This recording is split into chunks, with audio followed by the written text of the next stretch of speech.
un triple étoilé au Michelin, Gérald de Paseda, le parrain de l'année de la gastronomie en Provence, est notre invité.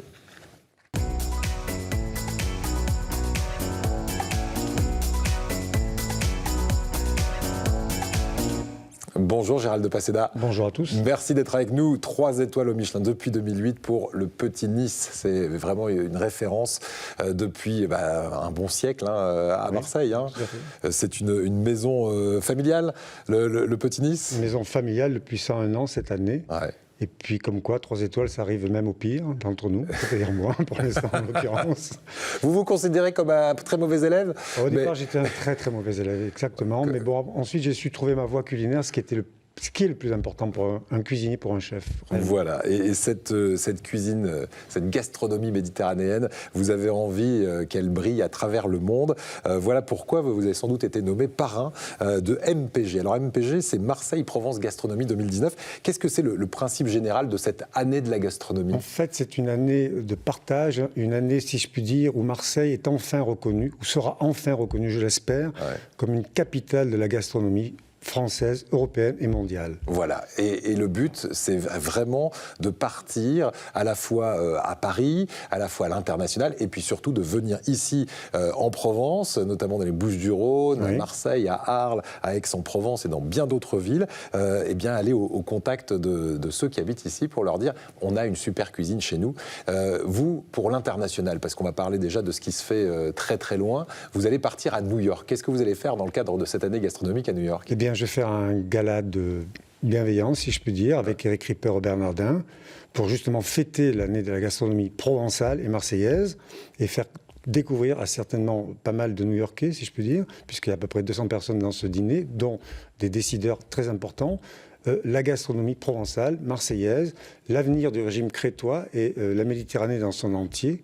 Et surtout, pour ma part, la facette marseillaise de l'histoire de la Méditerranée, de ce vivier abyssal qui est devant nous, notre mer nourricière. Voilà, le fait d'aller vraiment au contact des New-Yorkais, des Américains, ça leur donne envie de venir découvrir cette cuisine, non seulement chez eux quand vous y allez, mais de venir ici la découvrir, ça a un vrai impact. Bien sûr, c'est un impact très très important, économiquement parlant, pour tout le monde, bien entendu, pour tous les restaurants. Et d'ailleurs, je suis très très fier à ce sujet que, ayant fondé l'association Gourméditerranée, tous nous fassions partie, si je puis dire, de cette excellence culinaire qui enfin commence à être reconnue dans le monde entier, qui est la cuisine marseillaise, tout simplement. Car nous avons été décriés, il ne faut pas l'oublier, pendant pas mal d'années, et on a su rebondir sur cette histoire-là, si je puis dire, en s'appropriant à nouveau le régime crétois, qui est tout simplement dit par l'UNESCO, la diète méditerranéenne, qui est quelque chose de très important.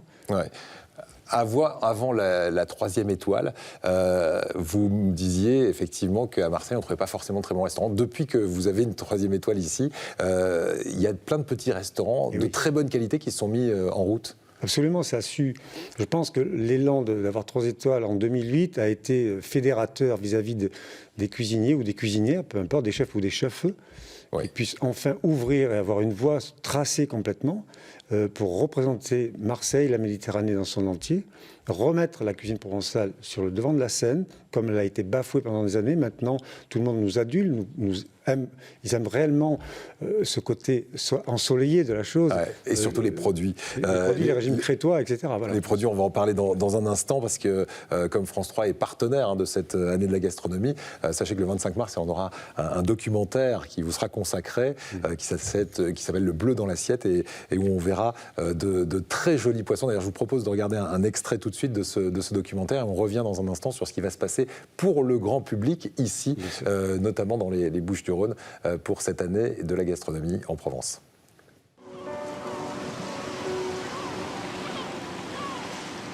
Ça se passe à Malmousque, une petite calanque en pleine ville, comme Marseille en a le secret. Louis est artisan pêcheur. Tous les matins, ils sont une dizaine, comme lui, à livrer leurs plus belles pièces au Petit Nice.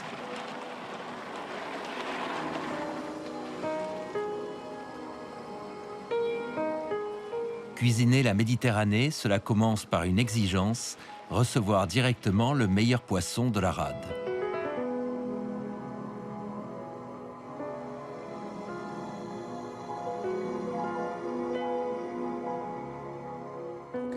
l'on fait avec 5 chefs représentatifs. Voilà, donc ce documentaire du bleu dans l'assiette avec Gérald de Paseda à retrouver après le soir 3, le 25 mars prochain.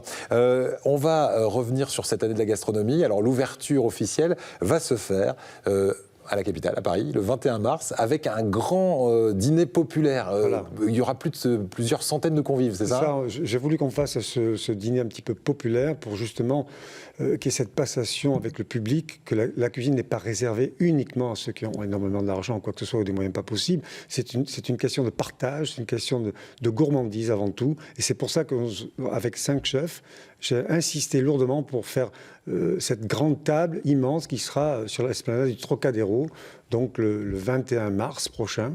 Voilà. Et enfin, on pourra partager, comme tout le monde aime ça, et moi le premier, notre regard sur les recettes ancestrales de la Méditerranée.